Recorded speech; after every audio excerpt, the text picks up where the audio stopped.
Go. Good afternoon, ladies and gentlemen. My name's Robin Lawrence. I am a SAFe program consultant and a professional Scrum Master. And I'd like to thank the team at Agility for inviting me to do this talk this afternoon. So today, we're going to talk about Africanizing agility. Now, I must say that this particular subject is one which is very interesting to me because working in the Agile space, you rapidly become aware of the fact that there are many practices which are just hardcore common sense. And it struck me that taking this approach might be able to throw a little bit of light and give a little bit more understanding where that understanding is lacking. So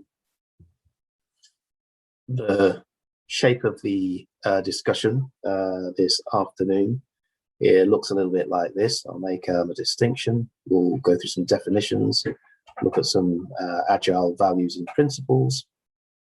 We'll then look at some African proverbs as proxies. And then we'll just show you the mapping exercise that we can look at to try and see where we can get more understanding out of agility, looking at things through an African lens. We'll have a pit stop for a Q&A. We'll then look at the benefits of Africanizing agility. Why would you want to do that? Then there's a homework piece where I'm going to leave the mapping exercise with the guys at Agility, and then we can go into the Q&A proper.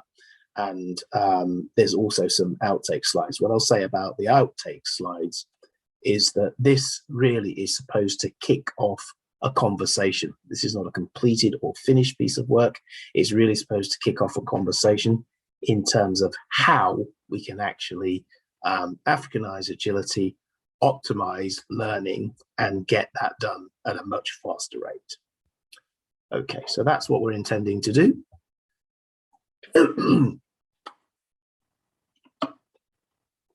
So let's make a distinction. This distinction really revolves around values and principles. In Agile, we speak about values and we speak about principles. When we're looking at values, we're really looking at something which is what we call intrinsic, it's internal. This is something that guides our behavior. When we speak about principles, we're really speaking about something which is external to us. It's objective, it's factual, it's impersonal. So if we were looking at values and principles in mathematical parlance, values would be qualitative and principles would be quantitative. They, you could measure them specifically and precisely, whereas that doesn't apply to values. And we can see that here. So if we take an individual, the mindset is how we think. Now, our habitual thoughts and our values we output as behaviors, and much of this is habit. And this is really important to understand the composition of mindset, values, and the output, which is behaviors. These are all important because these are the terms we speak of when we're describing what agility is. So if we look at the Agile values, which came out of the Agile manifesto, I'm just going to focus on the top left-hand corner, my favorite one, individual interactions over process and tools. What are we really speaking of here? We're saying that we place a higher value, which is an internal intrinsic facet, over process and tools. Process and tools are, of course, outside of us. So this really is where we start to see the overlap of the Agile principles with the intrinsic principles, human values. And that then gives us the remit to then start mapping them to culture and other things. So I just want you to appreciate that Agile is a set of values and principles, and here are 4 core Agile values: individual interactions over process and tools. In other words, the most effective way to have a conversation with somebody is to have a face-to-face conversation. We value that personal interaction much more than sending an email, sending a letter, making a phone call, or sending a WhatsApp message. So when we come to applying this to work, we've spoken about mindset, which is our thoughts. We've spoken about values, which are our internal beliefs. And we've spoken about principles, which are the external parameters, rules, frameworks within which all of those mindset values fall into. Here is how this can be applied in an Agile sense. This is like an Agile onion.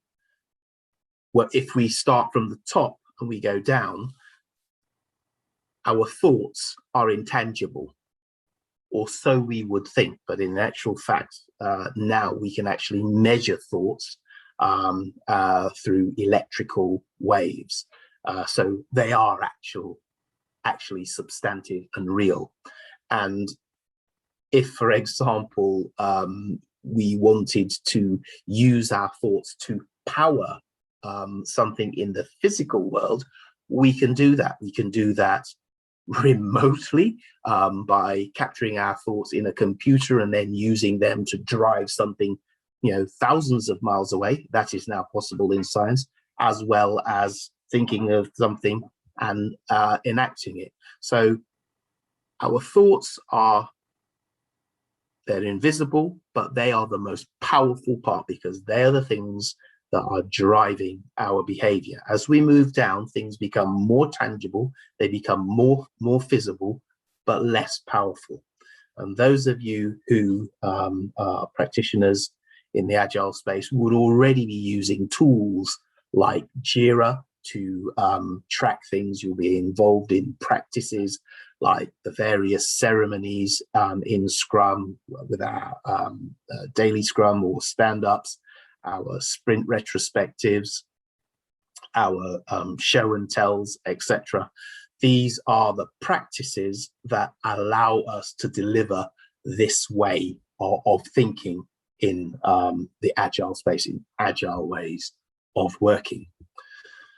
So we've spoken about the values, and now we see the 12 Agile principles which come from the Agile Manifesto.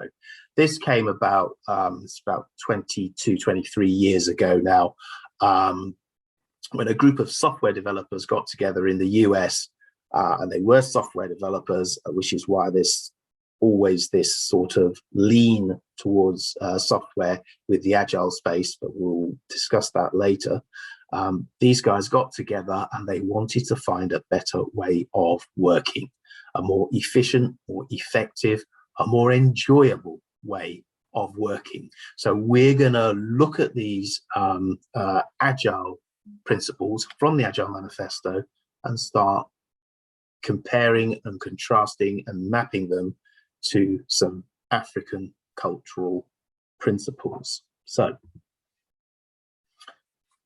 when we look now at doing Agile, we have the Agile umbrella here, and this really looks at the frameworks that are under the Agile umbrella and the practices. We're not really going to focus on the practices.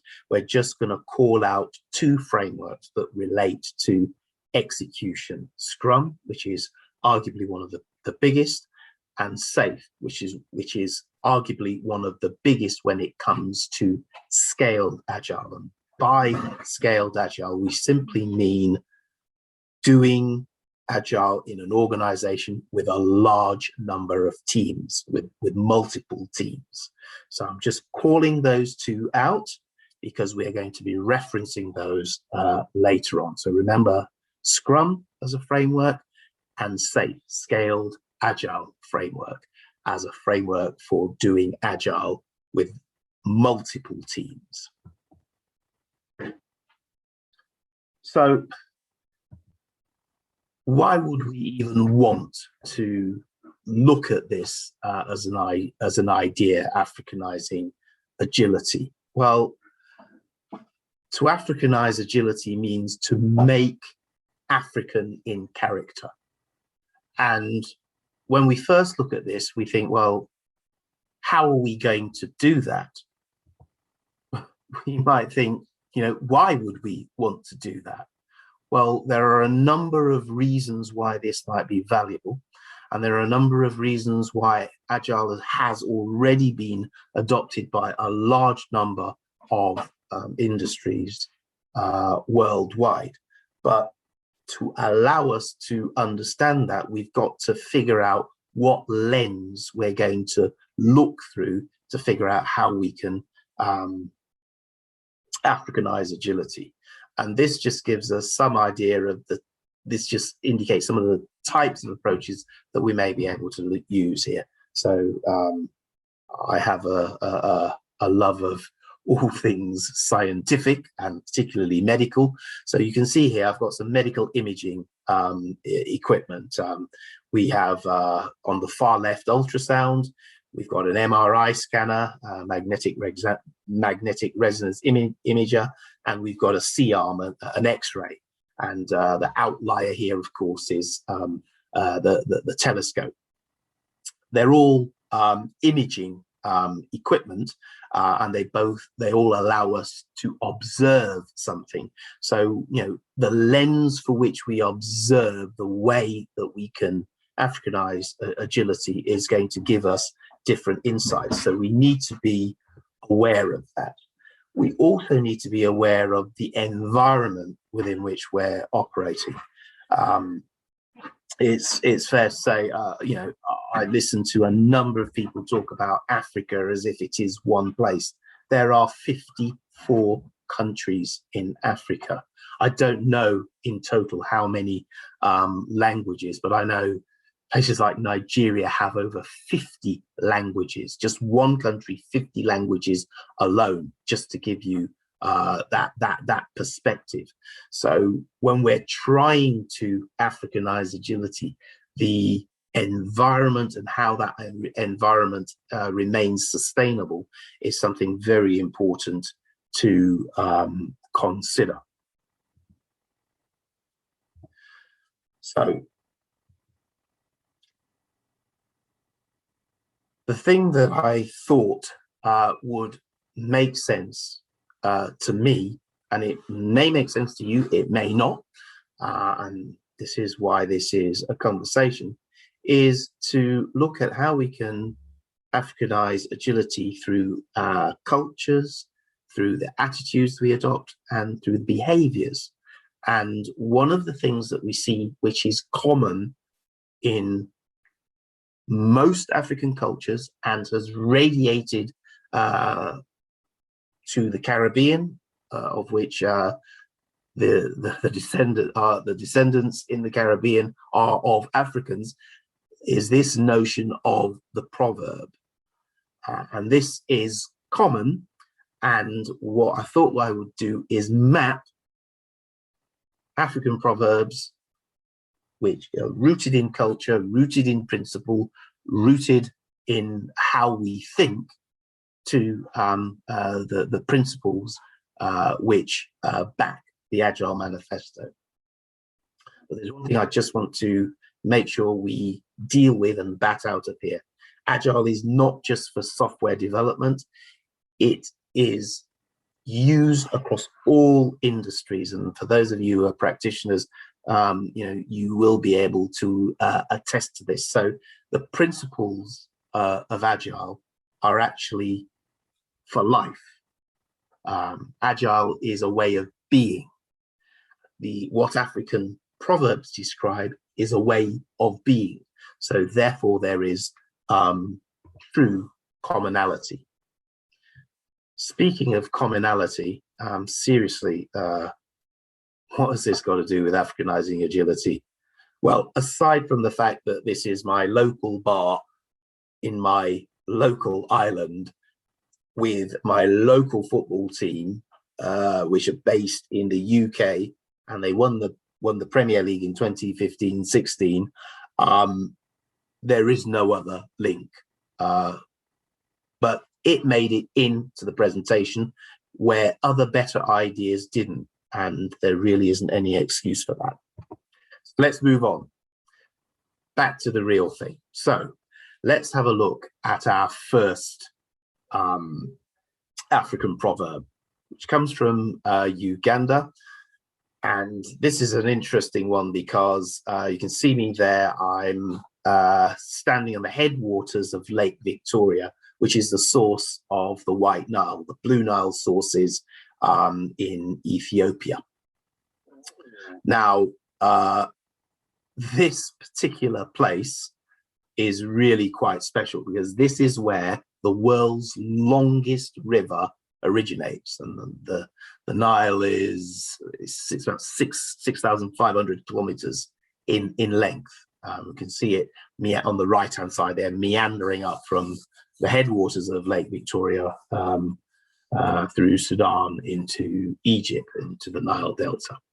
Now, what does the proverb say? It says, "A river that forgets its source will soon dry out."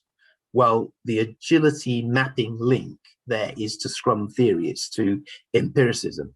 Empiricism requires that you reference where you begin and you compare it to where you are.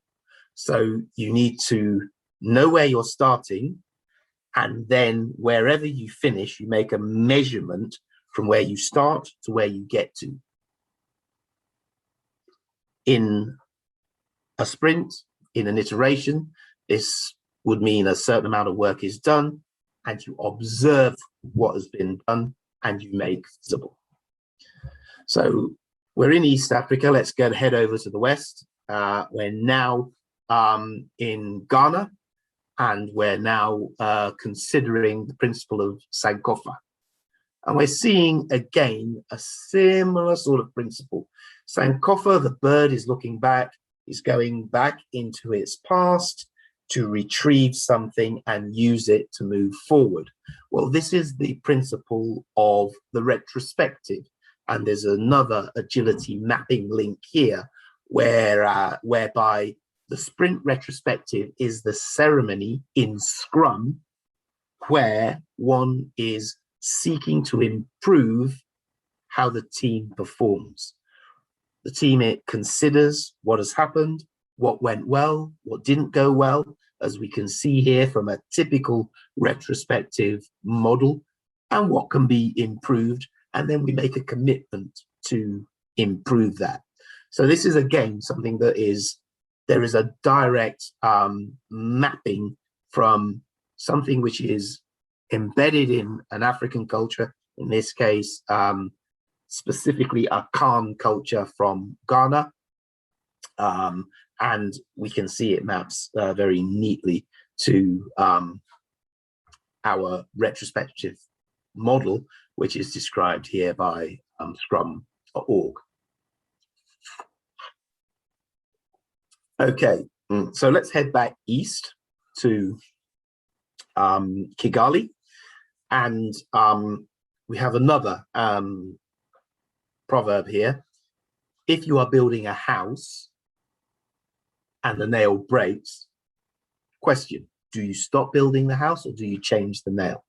So remember we spoke about the Agile frameworks and SAFe. So this iterative learning cycle is from SAFe, although the principles could be derived from Scrum. It's the same empirical principle where you plan, you do, you check, and you adjust. And that's how you learn. You modify your behavior in the light of new experience. So you're building the house, the nail breaks, you've observed something. What are you going to do about it? you're checking that what has happened, then what you're going to do. You make the adjustment, which is to get another nail and continue. So again, there's a strong agility mapping link here. We're seeing a pattern. So we're back over in the West, and we're in Jumata in Lagos, huge market. And this one is actually near pitch perfect for what we described earlier when we spoke about our thoughts. And there is a famous writer who coined the phrase "thoughts become things." His name eludes me at the moment. I'll come back to him. But thoughts become things really describe what we have here. The book is called Life on Earth, but this is what we're observing here is what we think makes us what we are. We are what our thinking makes us. That's what the proverb says. The African way of looking things maps directly to how Agile thinks about things. So the agility mapping link here is to that Agile is the mindset. Agile is about the way we think. Okay, so let's get back east, and we're landing now in Nairobi. And again, this is another fantastic one that again that is out of an Agile playbook, really. Crawling on your hands and knees never prevented anyone from walking upright. So the link here, the agility mapping link here, is that this alludes to iterative processes which you see in Scrum, which you see in Agile ways of working, and thus thinking in that it is better to get a piece of valuable work delivered, a feature delivered quickly, and then iterate on it and then build on it. So again, there's a direct correlation. So that just gives you a flavor of what I was thinking, why I was thinking it, and the how. Okay. So what would be the benefits to people who want to take on Agile ways of working, want to absorb this, want to incorporate this into improving the competitiveness of the organizations and institutions in African countries? Well, first of all, if you are aware that something is already in your culture, immediately the accessibility will widen. The cultural appropriation will automatically be faster because it's actually already there. And what you're doing is you're realizing the value of something that you already have, one already has. It will result in more efficient and effective businesses, institutions, and individuals. We'll look at how much and in what areas in a moment. And ultimately, this will lead to greater empowerment.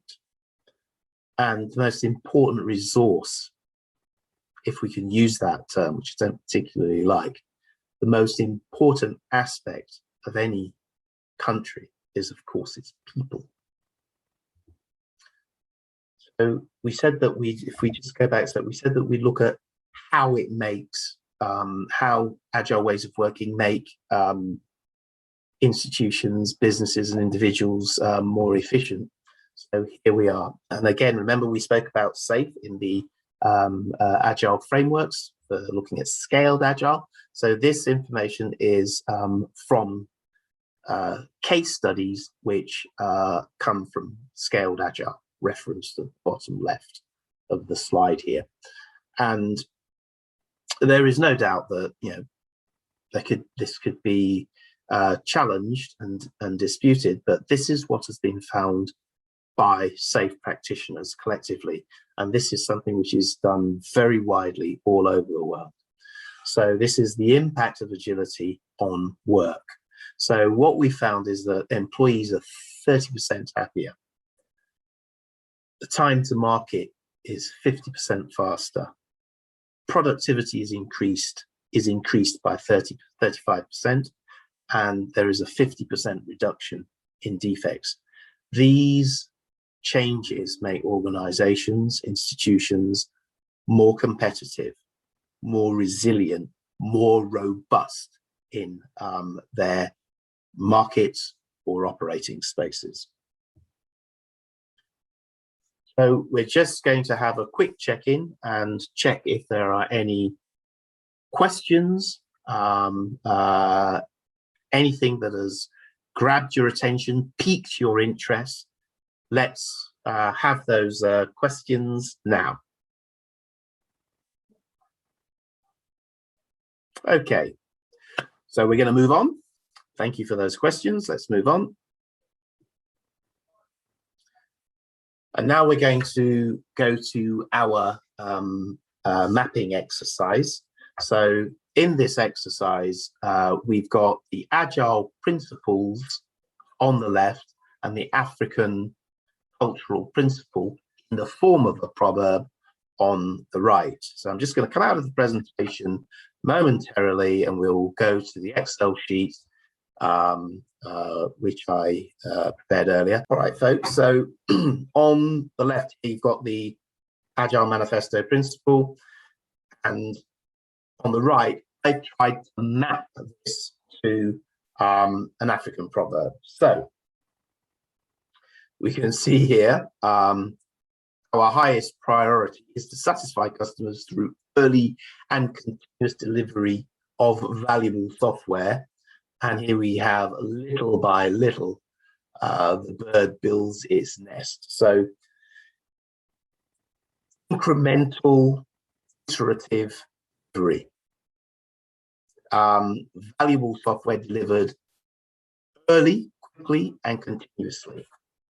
So I think there's a mapping there. And what I'm going to do, this document will be left with the team at Agility, and you will be able to, if you so choose, add in your own and customize it, because like I said, there's 54 countries and everybody will have a slightly different. So let's just take one more. Okay, so simplicity, the art of maximizing the amount of work done is essential. A little rain each day will fill the river overflowing. So simplifying to optimize to get the most out of a situation. Small, iterative, incremental changes. We see this theme running all the way through. So that just gives you an idea, a practical way that you can approach this to try and get a faster, quicker understanding of Agile principles compared and contrasted with your own local indigenous principles and proverbs through your proverbs. Okay, so let's get back to the presentation, which means I need to stop sharing and reshare and switch back.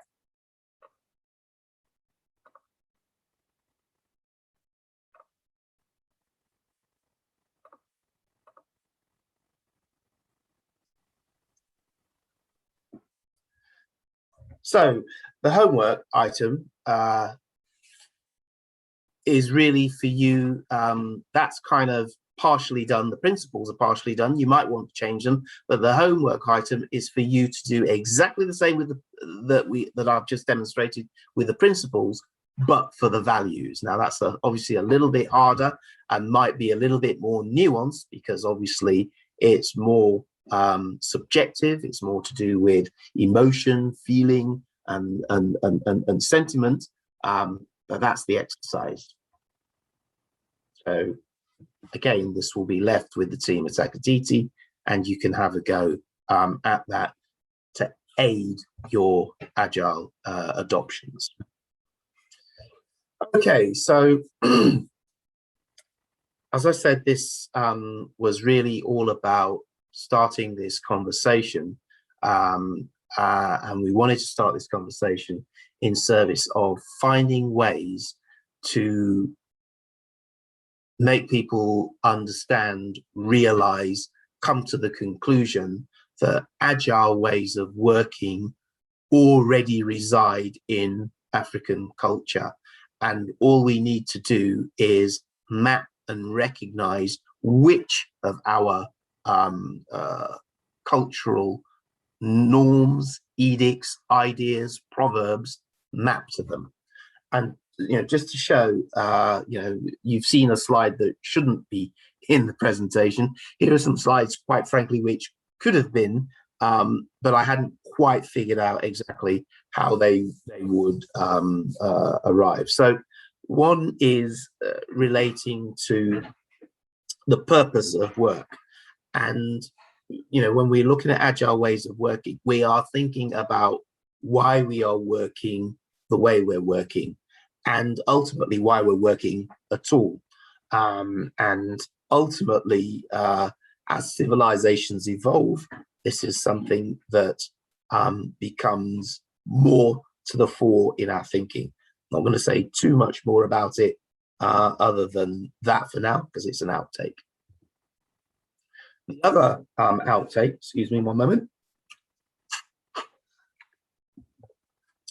again, majoring on the United Federation of Planets, is that we have this organization within the Federation of Planets called Starfleet. Now, Starfleet's remit is to explore, but in actual fact, it's a military organization, and they go into space exploring with weapons. So the idea here is, a lot of things are juxtaposed, a lot of things are antagonistic. We need to consider the reaction that is likely to happen to what we're considering or intending to do. So I wanted to get that as an idea in. This is also a similar sort of idea, a sort of juxtaposed situation. I once went to Bulawayo in Zimbabwe and had to stay overnight and ended up finding this hotel, and it was quite difficult to find, but when we got there, it was an English castle. Now, compared with the countryside and the journey that it took to get there, it would be almost impossible to believe that such a place was there. So this capacity for us to be surprised, the capacity for us to be unaware of what's in our own environment is something that I'd like folk to consider. So we've come to the end of our presentation, and we can now go into a Q&A. I think we've got 10 to 15 minutes left. Hello. Hi. Yeah, I'm Wisdom calling from Ghana. Hi, how are you? Fine, thank you, sir. Yeah, I Good. want to ask a question. If Agile is a software. Pardon? Say again? Yeah, I wanted to ask if Agile is a software. You're breaking up. I think your question is Agile a software? Is that your question? Yeah, hello. Can you hear me now? Yeah, I can hear you now. Yeah, go ahead. Ask your question. Yes, sir. Yes, sir. Yeah, I was asking if Agile is a software. No, Agile is. It can be used in all spheres of life. Agile can be used absolutely in any industry and is being used in a very, very wide range of industries. I mean, I think we've got Phil on this call, we've got Nana on this call. These guys have worked in so many different sectors in doing Agile. So it absolutely is not just for software development. Absolutely not, no. Thank you, sir. Okay.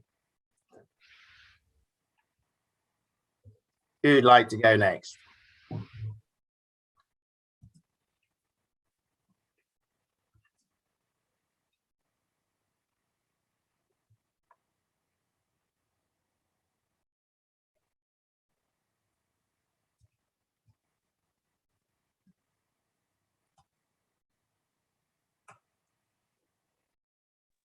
Hello. Yeah, hi. It's rather unfortunate the same guy asked the question again. Please, on our path to learning really what Agile is, actually, when we are faced with problems, how can we get in contact to you so you explain to us? Because actually, it's something I'm introduced to for the first time. I only learned about it when I was doing my project about software. Yes, I thought it was all about software stuff, developing projects or solving problems. So I really want to get to know more about this. Are there any resources where we can reach out to really understand the concept of agile, its principles and its techniques as well, so we can apply it in our daily lives, also things we do. So what I would do is if you drop your email in the chat, and Annabelle and the team will be able to pick it up from there, and they can arrange for conversations, visits, meetings to be held to drill down deeper to explain agile ways of working for you. Okay? Yes, sir. Thank you very much, sir. Awesome.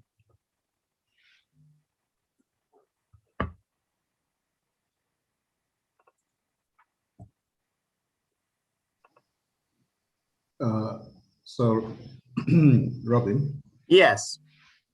given that there's a bit of space to be filled, Yeah. I might come back and just once again say that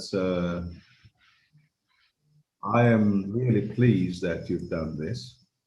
I enjoyed how you've tried to map the agile values and principles, and the way you took it from the start and looking at basically human beings and how we think and what influences our behavior, and then bringing that again into so what do these values mean.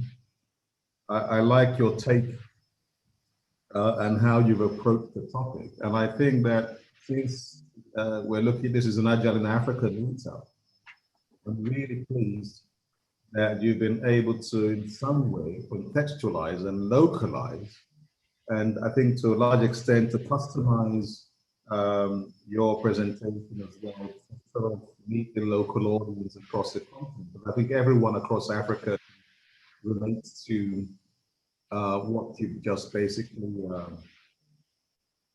what you just talked about. But I want to say that this is long overdue.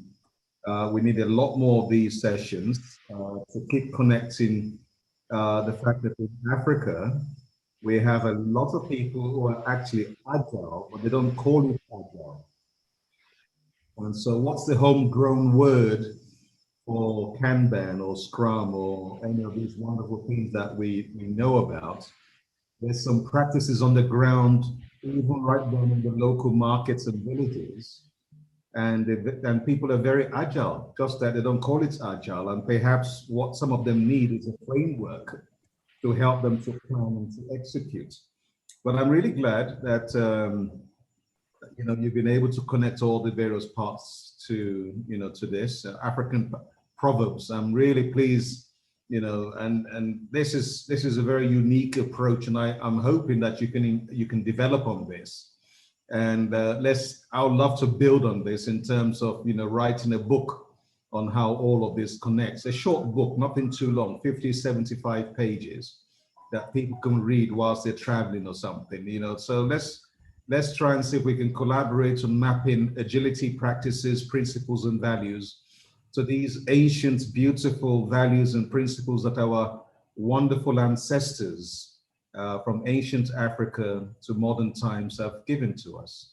So thank you very much. I really enjoyed that. Thank you.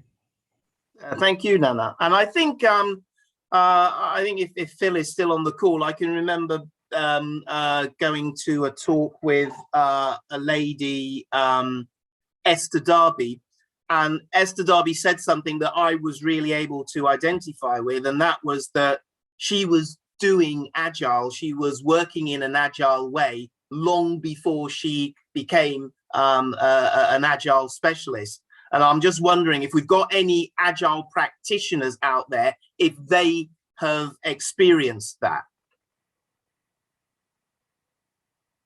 Anybody out there experienced that?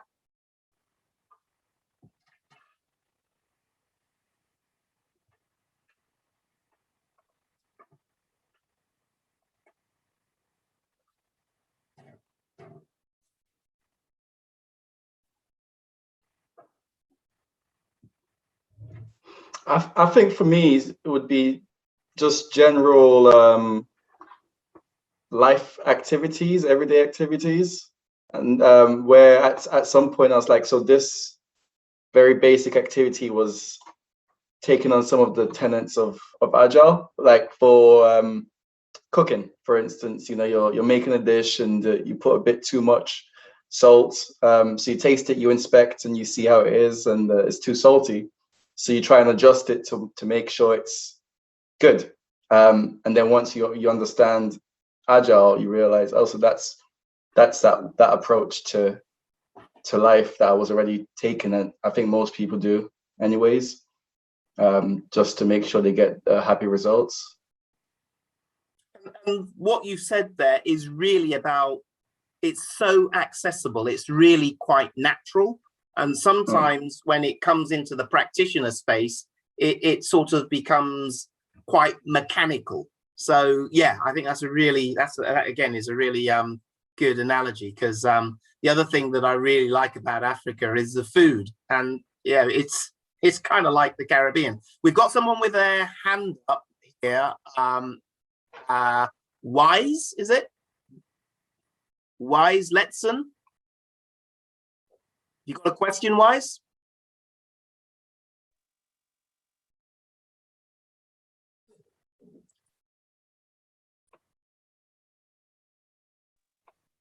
Hello. Oh, sorry. I've sorted out. Oh, you sorted it out. Okay. All right. Awesome. Are there any more questions? Anybody else got any more questions?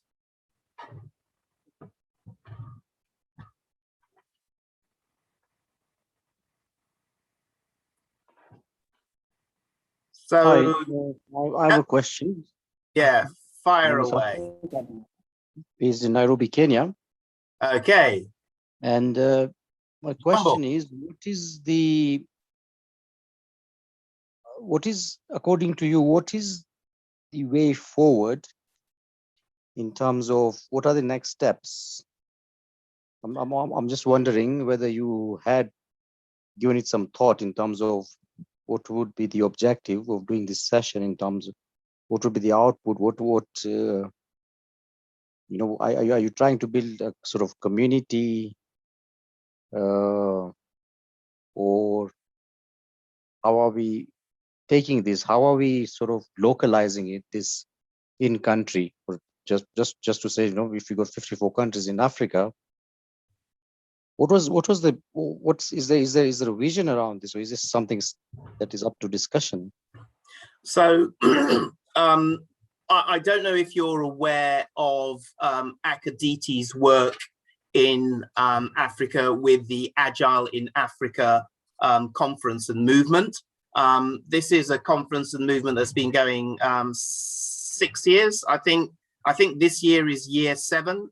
Nana, you can correct me if I'm wrong on that. So specifically, yes, there already is a movement. Yes, there already is a community. And Agile in Africa actually, typically happens annually in Ghana around the in the month of October. And many international speakers come in.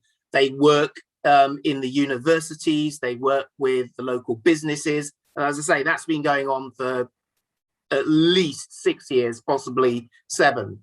With the specifics of this talk, my vision around this was to start a conversation that would allow a faster uptake of agile ways of working across the continent through getting people to be able to think of agile through their own cultural lens. And in terms of how we further that as of now, what I'm going to be doing is this material that I've started with, and what I said was, this is the start of a conversation. This is not something that is completed. This is the beginning. We would aim to refine and improve this, and Nana suggested that he wants to collaborate with me and on a short book. Maybe that is a potential way forward that would codify and bring together this effort. But through Agility, we can certainly collaborate, and we can certainly look to refine, enhance, and improve the ideas that we've started with. Hopefully, does that answer your question? Yes, it does. Thank you. So, okay. So I would like to bring that messaging and that movement into East Africa, and I believe Agility would be the right connect to that. Well, that's awesome. If you get in touch with either Jemima or Annabelle at Agility, leave your information in the chat. You know, they can give you my contacts as well if you want to speak with me. All of that is possible. I've been to Kenya many times. I've been to Rwanda many times. I've been to Uganda many times. So I'm very familiar with East Africa. So it is not a problem to continue this conversation and to continue it within the framework of a vision. We could create a book, for example. Sure. Super. Thank you very much. Okay, we've got 1 minute left. Is there any other questions? Oh yeah, I see somebody says we need to take Agile to schools to better prepare our youth. Yes, I do agree with that. I can tell you that Agility, every year we have Agile in Africa, we absolutely go to Legon University and do training for the students. I've done that at least twice. So the schools, I'm not so sure. You'll have to ask some of the guys at Agility if they've reached out to schools, but certainly universities are consistently reached out to. Okay, so we're at 5 o'clock. I have to speak to my controller, Annabelle. I think we're at time. Are there any more questions? Anybody got any more questions that they want to squeeze in? So I'd like to say my thank yous to Agility for giving me the opportunity to present to you this afternoon and to interact with you this afternoon. I'm very grateful for that. Hopefully we've started a conversation that ultimately will lead to faster uptake of agile ways of working in African countries, that will foster greater understanding and will allow people to work and have more fun. Thank you very much. Thank you to the team at Agility. I've been Robin Lawrence, discussing Africanizing agility. Thank you.